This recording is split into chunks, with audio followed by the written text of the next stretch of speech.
your audience is going to say, we like this, we don't like that, do more of this, don't do that. And they'll kind of start to guide that path for you.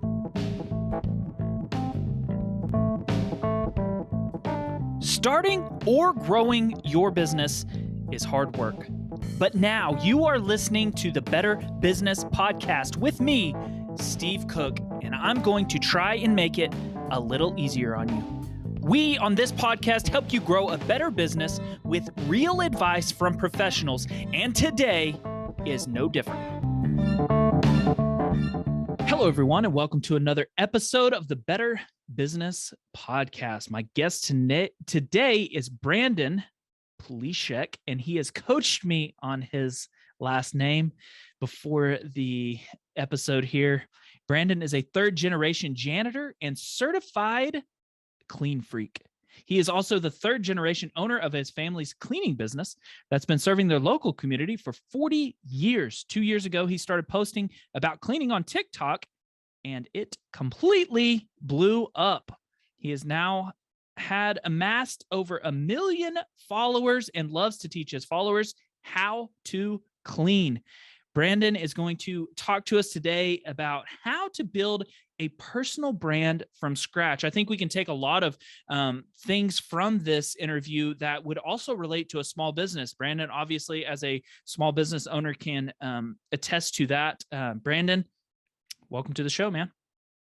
Thank you so much for having me, Stephen. First, I want to say you totally crushed the last name. Like, totally nailed it. Sometimes it'd be a little tweak of like, okay, this is a little wrong, but all the way through nailed it. So hey, mine is Cook. Mine is Cook. And so I've never had to deal with the, how do you say your name? Steve Cook is probably the most generic you can get. So I feel for you on that. No, I love it. That just totally nailed it. And thank you so much for having me. It's an honor to be here, and I'm looking forward to having a conversation. Man, tell me, let's talk about your business first, just a little bit. Like, why the cleaning business? You talk about I don't know if you call it a janitor business, cleaning business, whatever, but talk to me a little bit about the small business first, so everyone can kind of grasp where you're at in life. Yeah, definitely. So cleaning for myself has always been a constant in my life. As you mentioned in the intro, I'm a third generation owner of our local cleaning service. Kind of a little backstory. My grandfather started our business around 40 years ago. He worked in corporate America, climbed the ladder, got to a point where he was just burnt out and kind of hated it. And he wanted to, kind of pursue that American dream of starting his own business. He had 3 sons, my father and 2 uncles. And they were kind of at the age too, like they all kind of wanted to do something together. And so the opportunity of cleaning kind of came up, and he brought it to the family. He's like, what do you think of this? And everyone kind of jumped in. And for a while there, both my grandparents and my uncles and my father all ran the business together. My uncles kind of went in 2 different areas. One kind of went along lines of like cleaning, but a little different. My one went into the medical industry, and then my father stayed in the cleaning industry as well. And then I was born in there. There you are. And so I would say I was born into the cleaning business because it was started before me and I've always been around it. So why cleaning? Because it's all I've ever known. No. Because your dad forced you. Yeah. But I mean, as we were talking in the intro, like, a family-owned business, you're just around it all the time. And I won't lie, like there was definitely times in my teen years and early 20s where I'm like, I will not be in this business. I will not be a cleaner. I despise that. We all say we're not going to be like our parents. Exactly. But as I've gotten older, I've really appreciated the business and a lot of aspects of it. And it's part of my fabric of who I am. And now I've fully embraced it, I feel, at 32. So how do you, like, talk to me about some of your clients? Like, is it a one-time deal? Is it an ongoing service? Like, what does a customer look like for you, and how are you kind of making money from that? Yeah, great question. So it kind of has mutated over the years of business. When we first started, it was all janitorial, business to business, more commercial cleaning. Okay. And those are kind of just reoccurring monthly contracts, yearly contracts. As we've kind of just gone through the years and weathered a lot of economic storms and just a lot of changing things, we've shifted over to doing a lot of floor care. So we do a lot of carpet cleaning. I see that on your videos. Yeah. Yep. So carpet cleaning kind of was this thing that kind of came out of nowhere, where our commercial clients needed it. They're like, hey, do you do carpet cleaning? And we're like, no. And then all of a sudden we're like, why don't we do carpet cleaning? And the equipment is pretty expensive. So once you invest in all of that, it's kind of like, well, why aren't we doing residential? Why aren't we doing these types of things? And so the business today now is a large portion of it is residential and commercial carpet cleaning and floor care. And then we have general like cleaning, like office cleaning. The one thing we don't do a ton of is like residential cleaning. We do a handful of it here and there. But as you know, as a fellow business owner, you kind of follow the path that your clients are asking for. Yeah. And carpet cleaning has always kind of been that main thing that is Everyone's asking for it, and we've kind of been able to crush it, if I can brag a little bit. And so we just kept awesome. doubling down on that. That's awesome. So do you have any like crazy, like what's the pitch? Do people just come to you at this point, or since y'all have been around so long, or do you like go out and cold call people? What's kind of the pitch if you do that? Hey, this is why you need to clean. This is why you should use us. Why would people use your business? Just kind of out of curiosity.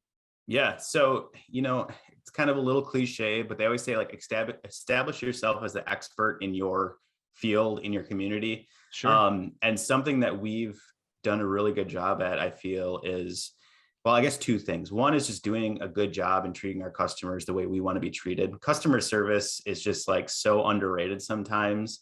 And especially in the world of like, for instance, let's take the side of carpet cleaning.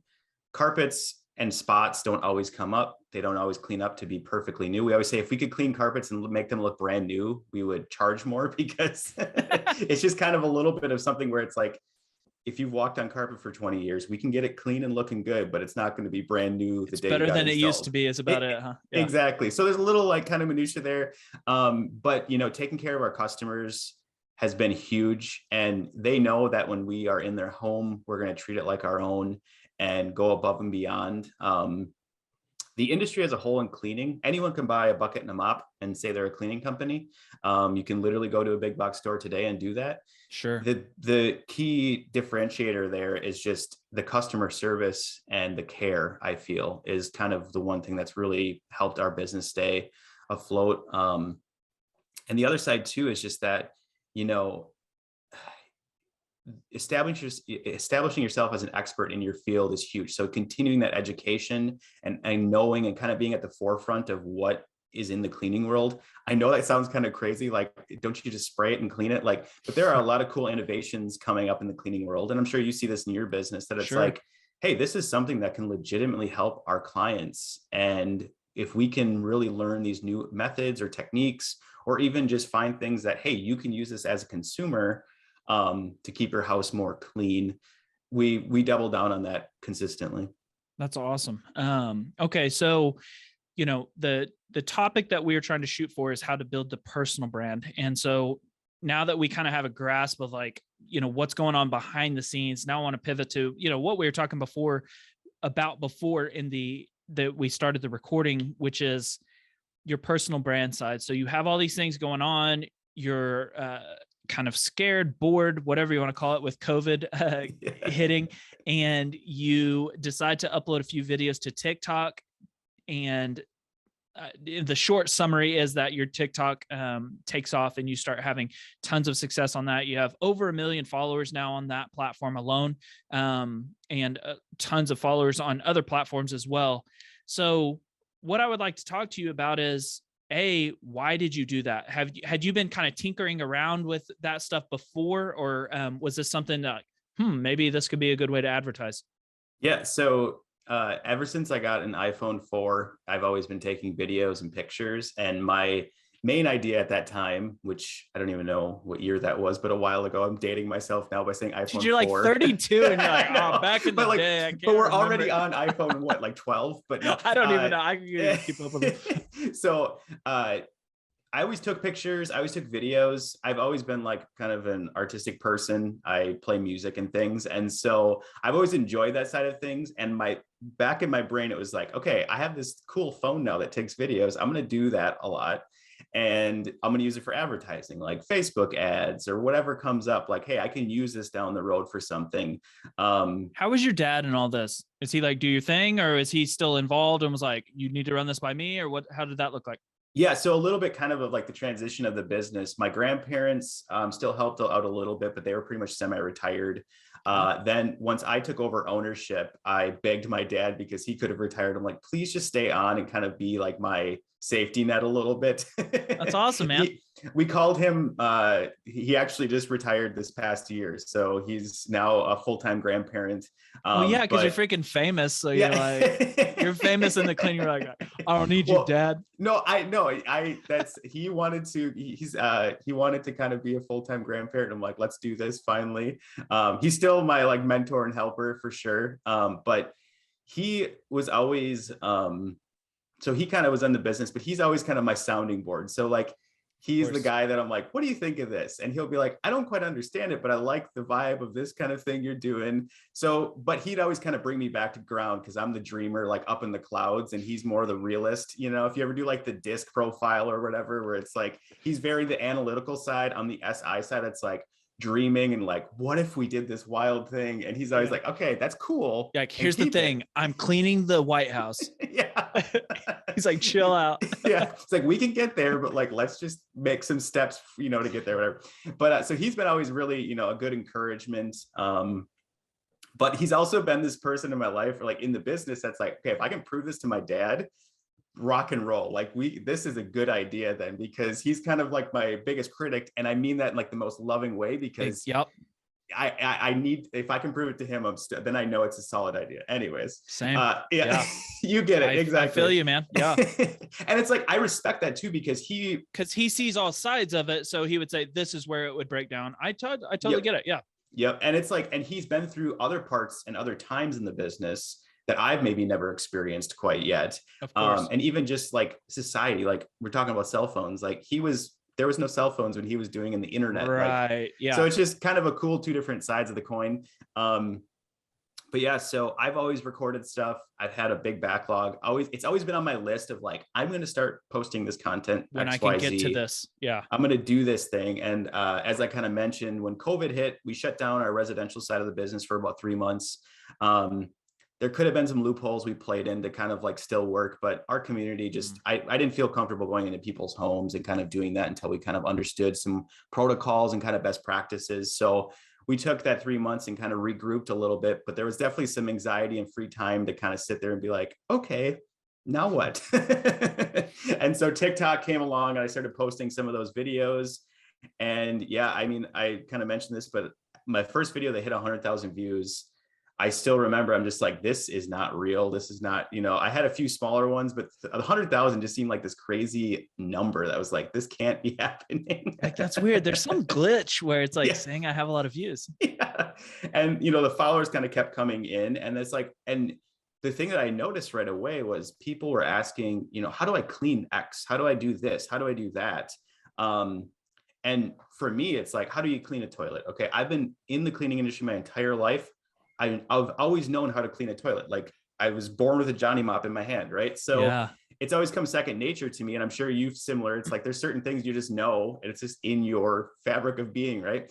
Yeah. But there's a lot of people online that are like, hey, I would love to know actually the way to clean a toilet, because I've never been taught. And so I kind of noticed that, and I'm like, okay, this is a different brand, different thing altogether. And ever since then, yeah, I've just been doubling down and going crazy with making content.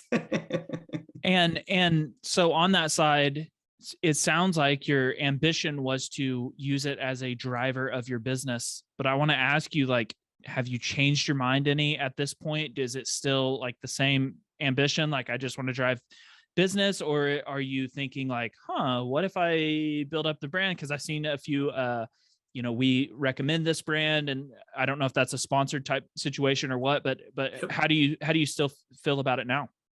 So it's actually a great question, because I struggled with that for the first like 3 months. I was like, how am I going to leverage this? What am I going to use this? What's this best, you know, use case scenario?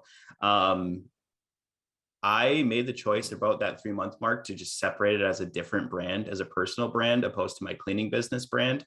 Sure. And we can kind of get into that a little bit later. I made the choice mainly because I wanted to establish myself as an expert to the world, if that makes sense. That sounds like I'm like this crazy like megalomaniac person, but like the internet is the world, right? So Of like course. I'm sitting in Wisconsin talking to you over the internet. That's amazing, right? Right. So I felt like I could kind of reach more people and help more people with these cleaning questions if it was more its own entity opposed to like this random cleaning business in Appleton, Wisconsin. And so I kind of separated the two. Now, the cool side of that is they both interweave. There are Sure. plenty of people locally that watch me on TikTok and Instagram or YouTube, and they're like, "Oh, you're in our community. Like, I saw that building. I know where that building is in your shot. Like, I want to Right. use your company." So through osmosis, it's kind of just worked together. Could I do a better job at like pushing more work to my local business? Yes, but like we've been swamped, and so I'm not trying to kill my guys. Yeah. That's awesome. So you did decide to make it more into, your personal deal. So as a result of that, are you focused? Let's talk about, I think what a lot of people want to know is, I'm guessing is, if I'm going to make a personal brand out of this, what are the avenues that I can do? First avenue you can have is you have an avenue of you have a business behind that. And of course you have that, but talk to me about some of the other ways. Are you still just trying to plug away at building a brand, or what is the revenue generation side to that? Yeah, and that's so what kind of opened up and why the other kind of doing a personal brand that I realized is, the sponsorship side of things, for instance. There's a lot of different avenues here. What's wild is as a business owner, and those listening, I'm assuming are also small business owners, is that you kind of, if you're in an industry, you kind of know like the tree branches of your possible revenue, right? You kind of can Of see course. that pretty easily. What's wild about building a personal brand is the tree branches or the various avenues of making revenue are endless. Like you could write a book, you could make a course, you could just make YouTube videos and live off the monetization of that. It's kind of endless. And so when I noticed that, I'm kind of like, okay, this is interesting and a cool way to build it. It's a cool avenue to go after and not tie it to my local business. So the personal brand, for me, sponsorships have been huge in the cleaning category. It's very product driven. So if you're going to clean your toilet, you're going to need toilet bowl cleaners. So then you're going to need X product. And what's cool is my family being in the cleaning business for so long, we definitely have some products that we love and that we've used for legitimately 40 years in our business. Right. And so my pitch to them was kind of like, my family's been using X product. For instance, Barkeeper's Friend, I've been working with them quite a bit. We love their product. I'm like, my family's been using your product since forever.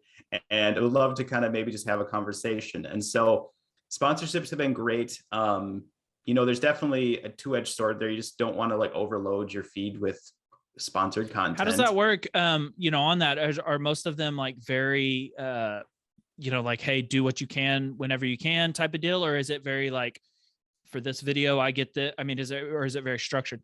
There is yes to all of that. Okay. It's kind of a wide range. Every company does it a little bit differently. And every company kind of comes to a sponsored or like a marketing piece with a different objective, right? So some want views and exposure, other want clicks and sales. And so kind of understanding that will kind of help you to build, the piece of content. I've always come at it where it's like, hey, people want to know how to use your product. Let me show them or teach them how to do it. I've been using it for a long time. But then I know a lot of people, fellow, for lack of a better term, influencer friends. I don't love that word, Dude, but let's go. You're an influencer. It is what it is. But I prefer creator. That's kind of like the new buzzword. But doesn't I know feel a lot slimy. yeah, I don't. It's not. I don't necessarily feel slimy. I just think that there's a lot of different like angles on that. Like you got someone that is just kind of taking those brand deals, doesn't believe in the product and just trying to like influence this. And then you have others, and I hope I fall in this category for my audience to just really talk about products I love and I use on a regular basis. Like if you see something on my channel, it's because I've used it for a long time or I've tested it and say, hey, this is a better version of XYZ. But yeah, so everyone's comes to it a little bit differently. Some products even just want just you holding it in a picture. That's crazy. Others are like, hey, will you do a huge video of explaining how to use it? I like to show what I'm doing and kind of teach and be visual with it. So yeah, but Sponsorships is one side of it. Monetization on platforms, these new platforms up and coming, for instance, TikTok, Instagram Reels, even YouTube Shorts now, they're creating these funds. So they have these funds for, they're going to pay out to creators that are making content. And I've heard it kind of explain that it's like, there's not enough water in terms of like the water is the content, right? So there's not enough water in these ponds because the viewers are there, and there's not enough content to kind of like keep pulling buckets of viewership out. They need to pay people to make content right now. And that will change, obviously, just as platforms mature and progress. Yep, exactly. So right now there's the monetization through the platforms is really lucrative as well, depending on what you're doing. So that's an avenue. But then, like I said, books, courses, how-tos, or like Patreon communities, like those are huge. I know some creators have. So if you have the ambition to make content, there is a way to make revenue. Where do you see, Brandon 5-10 years from now? Do you see that the personal brand has more of a promising future of you as far as the things that you want to do with your life? Obviously, like the small business has been incredible. It's, raised multiple families and things like that. So obviously that wouldn't be an insult to that. However, do you see like that could be more of a bigger part of your future than the actual cleaning business itself? Or do you think that there's a place in your life for both of them always? Yeah, I think both will always exist. Just because it's one of those things where the local company gives me things to clean. Sure. So that's kind of always going to be. I'll have no rugs to clean if they don't. Exactly right. So they'll always kind of be together. And Pioneer, our local company, will always just, I don't know, it's part of my life. Like, and we actually brought on some new ownership this past year at a more of like an operations capacity, which has been awesome to kind of help me pursue some of these personal brand things. That's awesome. But yeah, as for like the long-term vision of it, this is now entering year 2 of more making content and kind of really putting full time into this. And what's kind of making me lose my mind a little bit is with the cleaning business, it's very cyclical, right? So like I understood the busy seasons, I understood the slow seasons. So like in those little valleys, it's kind of like, don't freak out. This happened the last 20 years. Just take a deep breath, go on vacation, and the work will be there in a month, right? So with this, I don't know those rhythms yet. And so I'm a little bit, I'm an anxious person a little bit. So it's like trying to understand how the workflow goes. But like for a long-term side of things, if I can keep helping people learn, teach them to clean up their homes, their spaces, or even, something that's been coming on quite a bit is small business owners starting small cleaning businesses and kind of wanting to pursue that. Yeah. So my goal is to help as many people as I can with this. And if my 15 seconds of fame in terms of followers and views go away, I hope that I can still be a big help to some and a smaller audience. And I'm stoked with that. That's awesome. As far as the personal brand side, you mentioned this influencers and things like that of people that we might be thinking of that are slimy or whatever. So as far as that goes, what mistake do you see personal brands making that you're like, dude, if they wouldn't have done this, if they wouldn't have done that? Obviously you've had some success that people could learn something from you. So what do you see that people get to a certain level and they do something and it stunts their growth or whatever it might be? Can you speak to that a little? Yeah, definitely. This might sound a little cliche if you listen to a lot of like personal brand stuff, but like, don't try to monetize it too fast and don't get into it just to make money. Can you share like at what point did you actually take on your first like deal? Like maybe how many followers did you have or what did that look like? I think I was at like 300,000 on TikTok, and it was a TikTok deal. Instagram hasn't really grown up until like the last 6 to 9 months. But yeah, it was like around 300,000, and I took it on because it was a product that I actually used and I believed in. So like the second you start to get traction, you get 10, 20, at least in my space, because it's very product driven. I get 10 emails a week that are like, hey, use this product. We'll send you these products. Your authenticity is your most valued thing that you have being on the internet. And so if you immediately kind of sell that out, and I don't I don't think doing sponsored content is a sellout move. I just mean if you immediately sell that to the highest bidder as fast as possible, you kind of start to lose a little bit of that authenticity. And the money will come if you continue to put in the time and the effort. I see so many be like, I'm going to make content. They do it for 2 months and they're like, this isn't making me money. This isn't worth it. I can't do this anymore. And a lot of my friends have like small businesses and they're like, hey, I'm not seeing a return on this, but over here, my small business is chugging along. If I take this extra 10 hours a week and put it into there, I'm going to make money. And it's like, so what are your motives? Kind of figure that out, but it's a long game for sure. If our business runs really, really strong on referrals, our referral engine didn't start running until like 5 years into the business, where it was like, that's what we really noticed. That was a main area that we were bringing in customers, because the average person doesn't clean their carpets they only clean them about every 2 years right. So it's like, it took that time to build that up.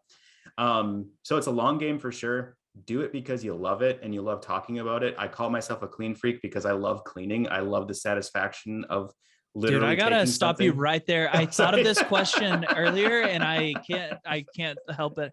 I mean, like, is your house the cleanest house ever? Or? Okay, that is a great question. I get that a lot. Not all the time. No, I have 2 dogs and a kid. So like, I it's not perfect. Like there's actually, I need to make a video on this because my mom is a neat freak, right? And I say that with love and compassion. I love her dearly. I got a lot of my clean freak qualities from her. Okay. But I view that there's 2 sides of that coin. There's the neat freak and the clean freak, right? So like a clean freak likes things clean and not dirty. The neat freak likes everything tidy and in place. I'm not so far on the neat freak side of things. I can live in a little bit of chaos, right? Okay. But it's the creator side of you. Yeah, exactly. But the neat freak side is like, I don't want things dirty or gross, right? So like everything's cleaned. It just might not be neatly organized all the time, if that makes sense. Okay. All right. We'll give you a pass. So just like transitioning a little bit, as far as you talk to a personal brand side that you see, a lot of pitfalls for people as they're trying to build a personal brand. And I don't want to like be jumping back and forth too much, but can you relate that to a small business? Obviously your ambition on this initially was to just build your personal or your small business brand and try to help lead generation for your business. What do you think that you have learned from the personal brand side that could help small business owners? Like, hey, a lot of businesses are doing this. If you don't do this, what do you see small businesses doing that they would be able to grow their audience more if they did something? Just make content. Like, that sounds so basic and simple, but show up online and be like real.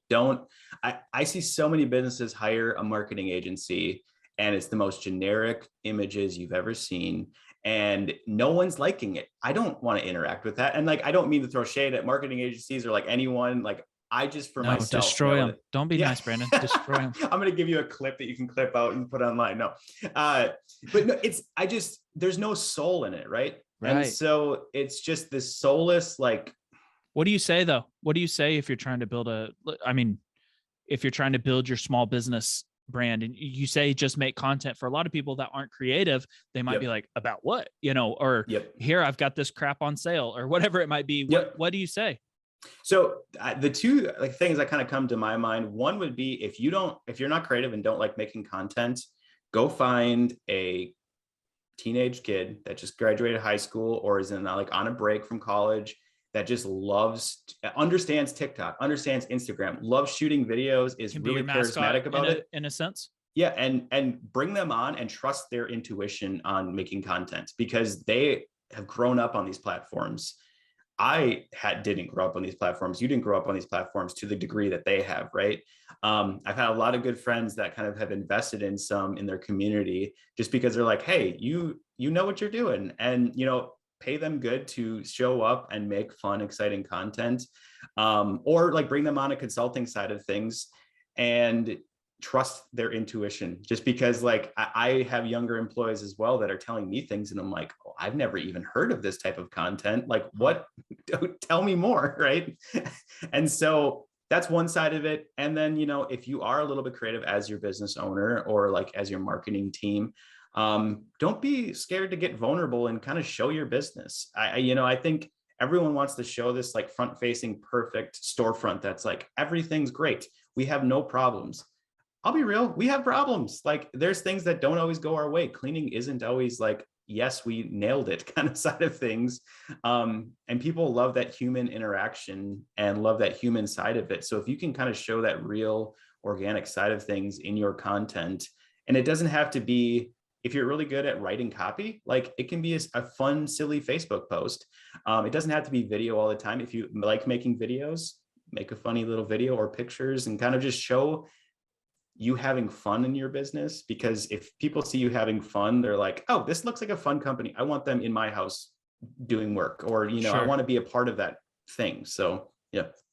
What's something that you believe about, personal brand building, or it can even be about cleaning, that you believe that almost no one agrees with you about?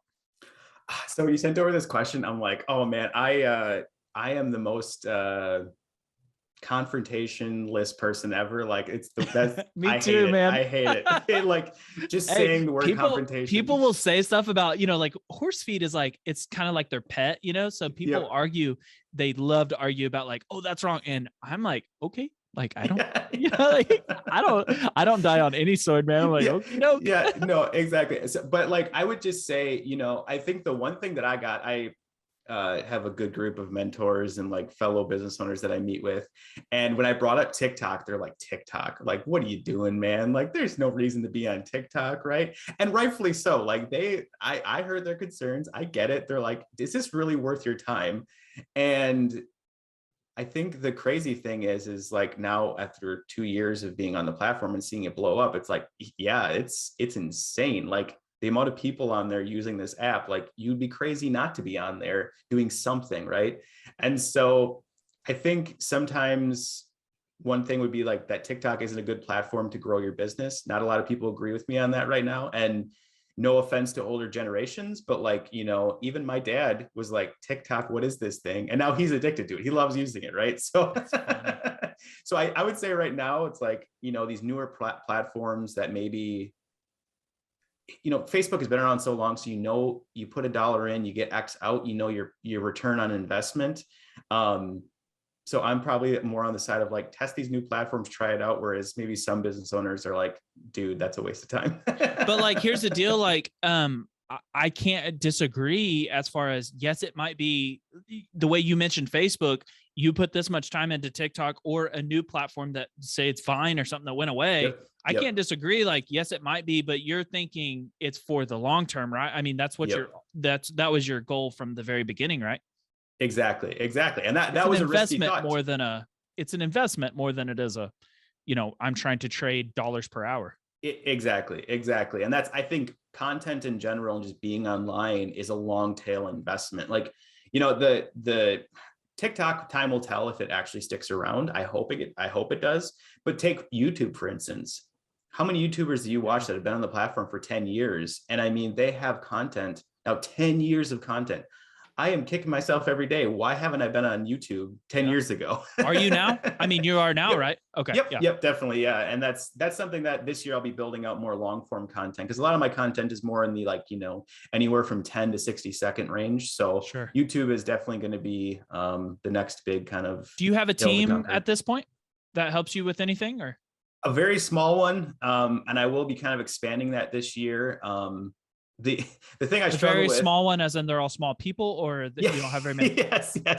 They're actually all children. No, I'm kidding. It's my daughter and my wife and my dogs. No, I mean, there is some truth to that. My daughter loves making videos with me. That's awesome. But I have probably 3 people right now that helped me out. And some of that kind of goes back and forth with my local business. For a while there, I had an awesome employee. He's since moved on to a better job, so good for him. But he loved the creative side. And so I was like, hey man, I'm going to take you off the truck and I'm going to help you. Some days you're going to help me kind of shoot videos. So that's cool. Another thing too, is if you have someone on your team already in your local business that likes shooting videos and the nights and weekends, or is an aspiring Twitch streamer or YouTuber, like utilize them, talk to them, like double down on that, because they have insights that you might not know. But yeah, my team's pretty small right now. This year I'll probably be expanding. I'm getting to the point of capacity where like I have no more capacity for things. And so once you get there as a business owner, you got to figure it out. Otherwise burnout comes in very fast. That's awesome. Man, I just want to give you, I have one final question, but I just want to kind of give you some respect, I guess you could say. The more I learned about you, doing research on, your website, watching some of your content, stuff like that, the more I found out, how similar we are with the generational businesses and being kind of raised the same way, it sounds like. I have a lot of admiration for you, what you're doing. It seems like you're an incredibly sharp guy. And I love the content is, like I said, I found you on Instagram. I didn't even know about the TikTok deal till a couple of days ago. I was like, what the heck is this? And it completely came up organically. I didn't even find it on one of your deals. I was just like, dude, another freaking, now, I mean, I'm being cookied all over the world on my cleaning. Now I'm getting like cleaning crap everywhere. Yep. So I see some carpet cleaning deal. I'm like, man, that looks just like that one that Brandon. And I was like, whoa. I'm like, this thing has like, it had like 30. It was, I think, one of your top videos. It was like 30 million views or something crazy. And anyways, I see that the name is, I think it's the exact same name as your Instagram channel. And I clicked on it and I was like, this sorry sucker has a bigger audience on TikTok than he does on Instagram. So anyways, so man, I really want to give you some respect on everything that you're doing. I really appreciate you being on the show. One final question. Everything you know now about, I would say more specifically, building a personal brand, that if you had to give one piece of advice, maybe they're just starting out, or they kind of started out and then they're kind of plateaued now and they're need some help to get going again. They need some motivation or some advice. Everything that you know about all of the personal brand now, looking back, what would you say to someone maybe that was it, you were in their shoes a year ago or something? Yeah. So kind of two answers to this question. So like if you're just starting out, make it a part of your routine in your business to shoot content. Like somehow figure a way to take 10 minutes, an hour, 30 minutes in your day, whatever you can do. And, hey, when you're starting out your business, you have a little bit more time, right? Because you're kind of waiting for some of those jobs to come in. You might not be doing as much work. Your schedule might not be as full. Take that time to just record a few things. It's not going to be perfect. Your first videos, your first pieces of content are going to be, as the kids are saying, cringe, right? But the reality is that you own like that 1% every single day that you do and you show up and you put in will lead to massive returns in the long end of it. And as you know, like Google is an SEO and like your ratings and your reviews and things are a huge generator for like for work and leads. So all of that content kind of is in that same pool. So find your platform that you are comfortable in, put that 1% in, do something, even if it's like, hey guys, that's all it is on Facebook. Hey, you did it. Like, let's go build on it tomorrow. Then maybe write another paragraph. So that's if you're starting out. If you're plateaued and kind of, whether it's your business or like kind of a creator, the biggest help that I've ever received and like the best thing I've ever done for myself was get a mentor and other fellow business owners. Like surround yourself with fellow business owners that are doing the same things you want to do. Being a business owner is lonely and it kind of sucks because you are trying to build this thing for your family, for your employees, for your life. And it's kind of a thankless job some days.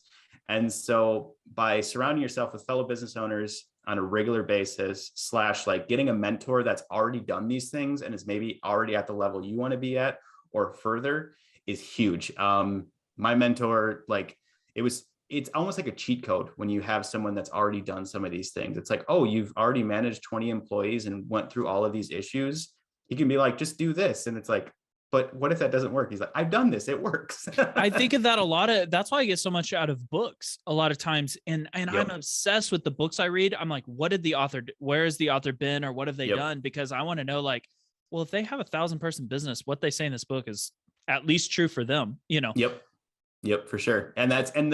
So like I'm in a mentor group. So like I have a mentor and then some other fellow business owners in the service industry side of things that kind of we meet and have talk on a weekly. And so what's crazy is like for a while, most of them are actually at a higher point in business than I have been at. And it's awesome because like they're going through things and I'm kind of just like banking this. And then when I run up against them, it's like, hey, Brett Okay, did this. lawsuits will happen. Yeah, and so it's like there's just kind of Mr. Beast. I don't know if you watch much of his content. He's everywhere, right? He talks about, like, in the creator side of things, he had a close-knit group of people that he met with on a regular basis, and they shared information because it's like, hey, I did this worked, this didn't work. And so again, it's kind of like that cheat code. So if you tell me, hey man, I've been making videos, or I'm doing this with my local business, and this was a flop, but this took off and was huge, I now know, hey, don't do this, try this. And obviously every business is a little bit different. So there's a little bit of, things you got to consider there. But the reality is by having those fellow business owners around you, you kind of just can level up that much faster instead of trying to do it, like I said, by yourself, because at that point it gets lonely. And then you do hit that plateau. Like, I don't want to be alone anymore. I want to go work at an office and be surrounded by people and drink coffee and talk about sports. Yeah. So just on that, have you ever seen someone or perhaps someone's asked you like, hey, can you take a look at my stuff? And like my view count went down or this happened, I'm plateaued. And have you ever looked at that and been like, have you thought about, not doing this or something like that? Have you ever, at what point does someone say like, man, I've been at it for 7 months. I've been at it for a year. Is there a timeline you could put on it? Is there anything that you would say to someone like, man, if you've been at it for 2 years and it's not, throw in the towel? Yeah. Okay. So one side of that, I try to be on the positive side, glass half full, half empty. I know you would be. I mean, just your personality.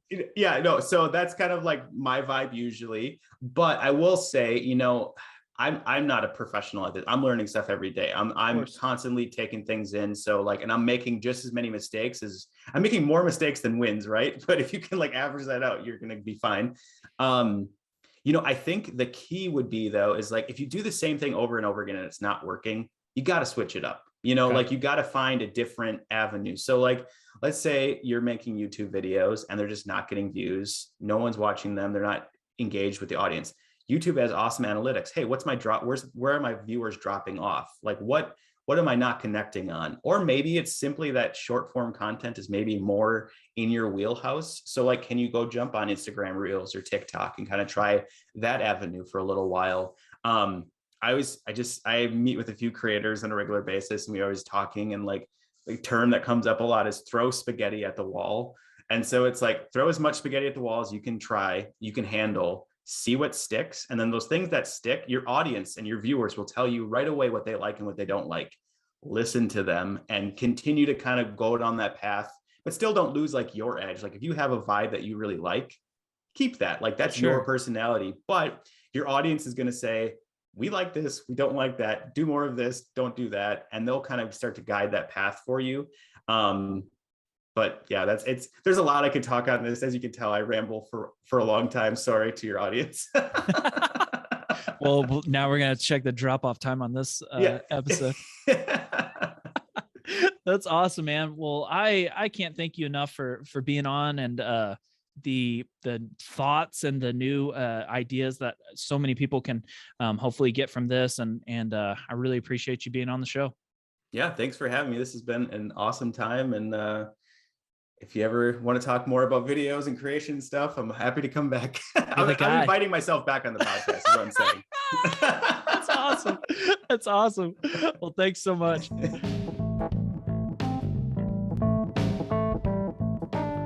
Hey, thank you so much for listening to another episode of the Better Business Podcast with me, your host, Steve Cook. Starting or growing a business is hard work, so I hope that today's advice made it just a little bit easier for you. We'll be sharing more about this exact topic all this week on my social platforms. You can find me on Instagram, LinkedIn, TikTok, or if you would like to get a personalized blog post from me on this topic, you can join my email list, and I will send you an email once a week. You can check the show notes to subscribe to that, or find me on my website, whatever's easier for you. Now get out there and go grow a better business with this advice from today's Real Pros. Thank you for listening.